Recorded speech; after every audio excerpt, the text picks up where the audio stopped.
नमस्कार दोस्तों, आप देख रहे हैं सिनेमा हॉल और मैं अजय ब्रह्मात्मा। अभी फिल्म देखकर मैं निकला हूँ। डॉक्टर चंद्र प्रकाश द्विवेदी की फिल्म सम्राट पृथ्वीराज। मैं उसके बारे में फटाफट कुछ बातें कर देना चाहता हूँ। यह फटाफट रिव्यू है जो आपको फिल्म की आरंभिक जानकारी दे देगा और आप तय कर पाएंगे कि आप यह फिल्म देखें कि ना देखें। सबसे पहले मैं आपको यह सलाह दूंगा कि आप यह फिल्म जरूर देखें। यह फिल्म इसलिए देखें कि फिल्म के सौंदर्य को, फिल्म के एस्थेटिक्स को किस तरीके से उच्चता प्रदान की जा सकती है, कैसे उस पर बारीकी से काम किया जा सकता है, चाहे वो सेट हो, चाहे वो कॉस्ट्यूम हो, चाहे लाइटिंग हो, चाहे एक्टिंग हो।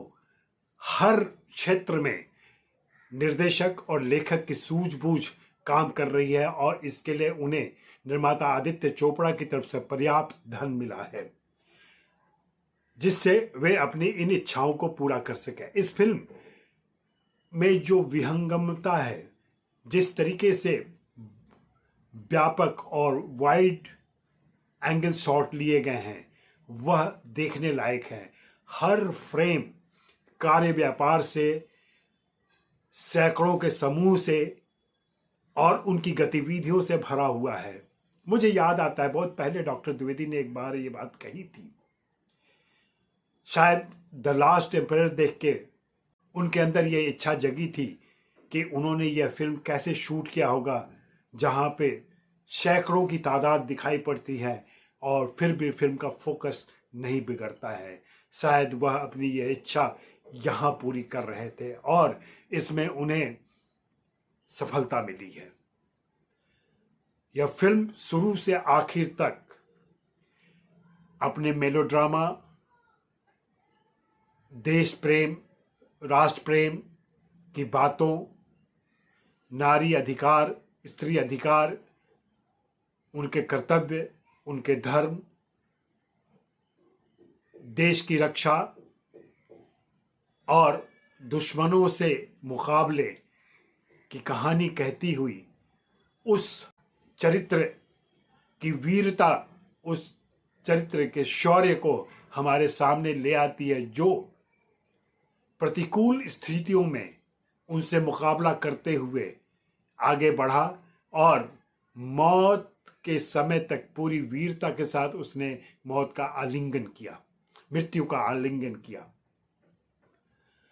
यह फिल्म न सिर्फ सम्राट पृथ्वीराज चौहान के शौर्य का परिचय देती है, बल्कि मध्य युग के भारतीय समाज और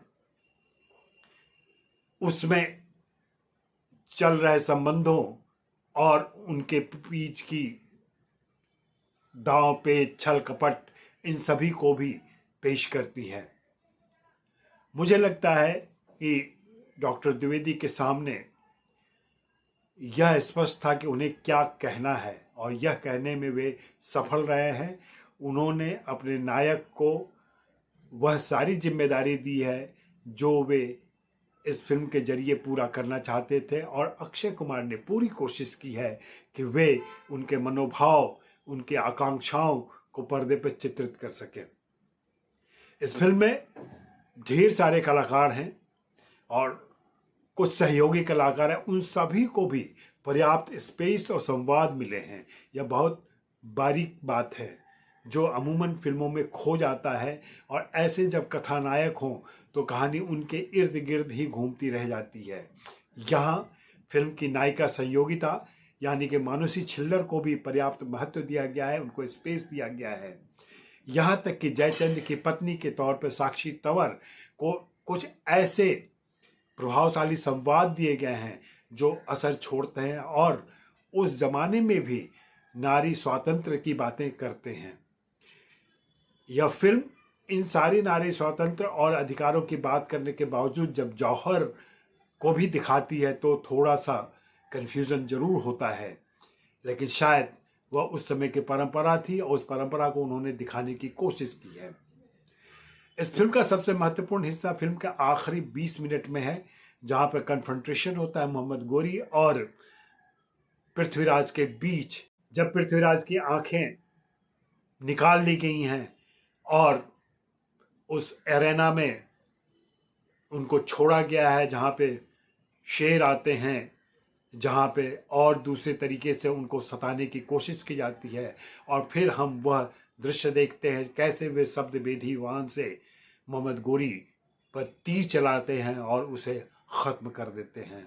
हालांकि इस अंतिम मुकाबले में उनकी भी मृत्यु होती है, लेकिन यह मृत्यु एक वीर की मृत्यु है। फिल्म के अंत में जो बात कही गई है मैं उससे सहमत नहीं हूँ। फिल्म के अंत में यह कहा गया है कि 755 सालों तक भारत गुलाम रहा। गुलामी का यह इतिहास अगर देखें तो मूल रूप से अंग्रेजों के शासनकाल में ही माना जाता है।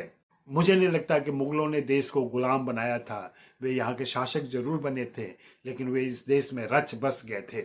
यह फिल्म उसी हिंदुत्व की धारणा को पेश करता है जो बार बार यह बताने की कोशिश करती है कि 1192 के बाद यह देश गुलाम हो गया और इस पर विदेशी आतताइयों ने शासन किया और उनके वंशज आज भी मौजूद हैं। मैं फिल्म के इस पक्ष से असहमत हूँ। बाकी यह फिल्म मेकिंग के हिसाब से, फिल्म विधान के हिसाब से और पटकथा संवाद की खूबसूरती के लिए याद की जाएगी, और यह एक मापदंड स्थापित करेगी यह फिल्म निश्चित रूप से ऐतिहासिक फिल्मों में। तो आप जाकर देख आए इस फिल्म को। मैं इसकी विस्तृत समीक्षा, संवादों की खूबसूरती, सेट और कॉस्ट्यूम के सौंदर्य और डॉक्टर द्विवेदी की दृष्टि को लेकर करूंगा, वो शाम तक आपके सामने पेश करूंगा। शुक्रिया, मेहरबानी, धन्यवाद।